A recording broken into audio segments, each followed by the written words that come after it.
Tommy Broughan. Thanks.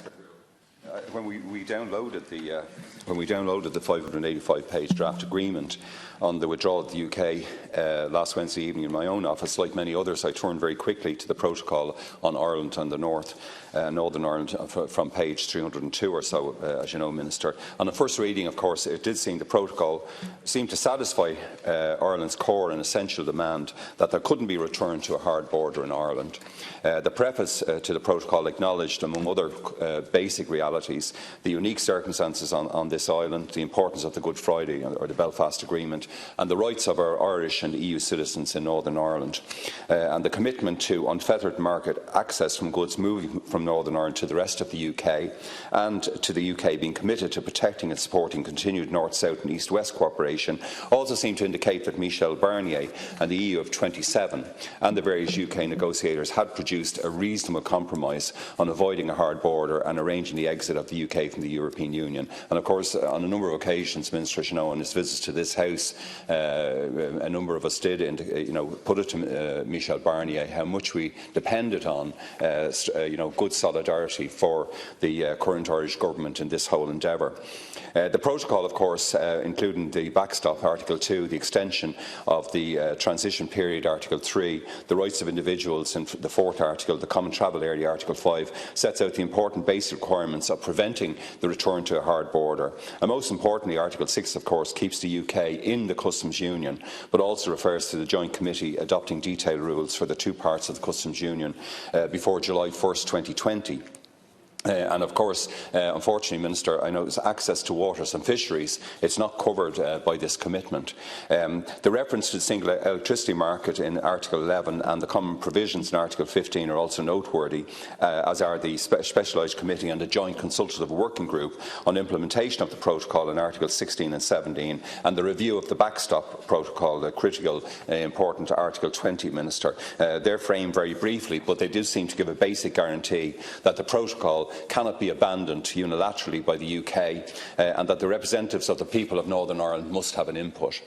So while the protocol does give some satisfaction that the worst impacts of a no-deal Brexit in Ireland, North and South, may be avoided, the substantive draft text of the overall agreement still faces a momentous challenge. The profound East-West economic and social connections between this country and Britain, of course, will be best served by the UK remaining in the European Union and working with us to achieve much-needed democratic change in the European institutions. And my colleagues who have spoken earlier on, I wouldn't disagree with them in relation to future democratic, socially just Europe. But this halfway house withdrawal agreement continues, I think, to deep uncertainty for our economy and country, which the withdrawal agreement now pushes out to December 2020 and possibly to late 2022. Articles 9 to 39, of course, of the draft agreement itself refer to citizens' rights, but again, Ireland, we're in a unique situation with the Common Travel Area. The Taoiseach informed me last week, Minister, that bilateral agreements will have to be forged between Ireland and the UK in addition to the future trade relationship after 2020 because of the apparently shaky legal basis of the Common Travel Area at the moment. Article 40 onwards, of course, of the substantive agreement deals with the divorce or the separation provisions for the UK and the EU.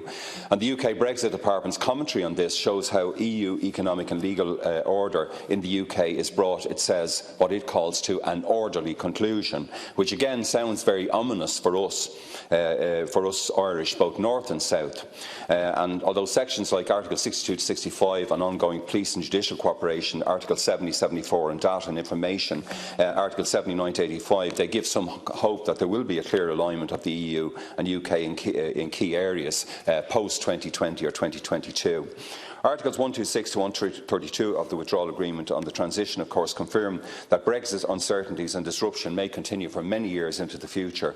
And the UK, of course, has achieved the time limit implementation period from March 29th next up to December 31st, 2020, which includes, remarkably, of course, continued attendance at many EU meetings, especially around common foreign and security policy.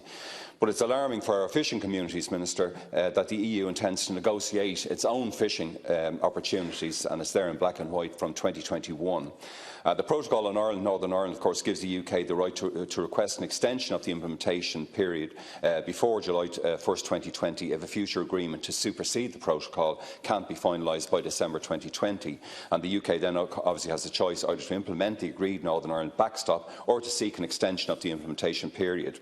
The UK's financial settlement with the EU in Articles 133 to 157 of the main agreement, of course, may have and will have, I think, significant implications for our budgets after 2020. The UK's the total seems to be estimated by their Treasury at 45 to 60 billion, and despite reassurance from the Minister of Finance that, and of course, the UK will be continuing payments up to 2031 and perhaps up to 2064 in relation to pensions and so on. But we had this debate previously, as you know, Minister, with I think when Commissioner Hogan was here, about the proportion of an increased budgetary contribution that we will have to make to Europe, and given the fact that we're now a net contributor, that will obviously be very, very significant. Whether it's going to be 0.102% or 0.112%, or as some of the MEPs seem to want, 1.3%.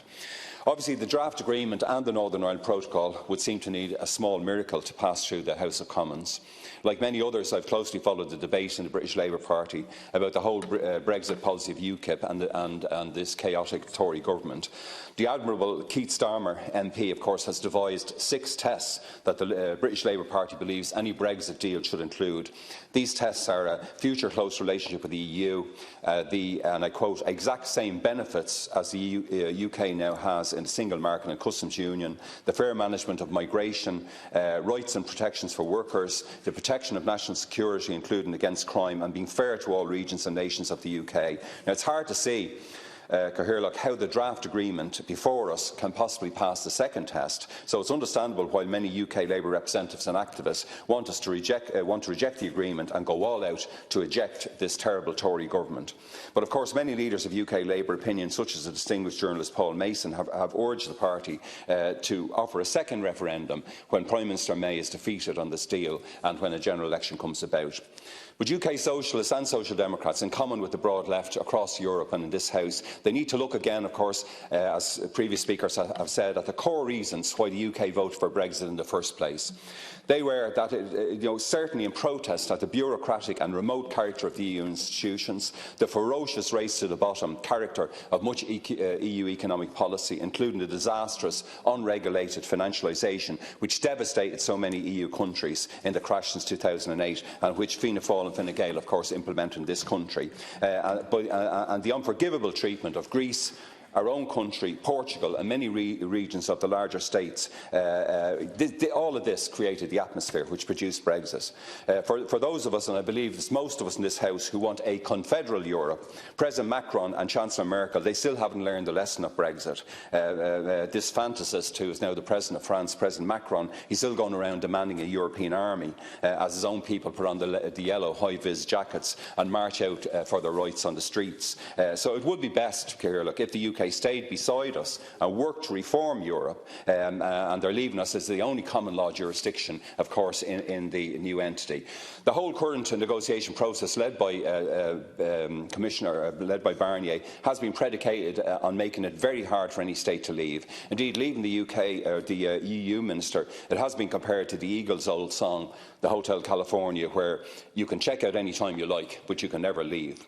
But in the draft agreement before us, the UK, even from their own Brexiteer point of view, they're now perhaps out of the hotel building and in the hotel grounds. And for that reason, and respecting the vote of the British people, perhaps this agreement, they should accept this agreement. And we in this country should use the breathing space down to 2020 or 2022 to encourage them to rejoin us, hopefully after the general election, in a campaign for major changes in the UK institutions and laws, and especially for the retention of the EU's confederal character. So in conclusion, I will be supporting the Taoiseach's motion. I'm also happy that he should accept the Sinn Féin amendment.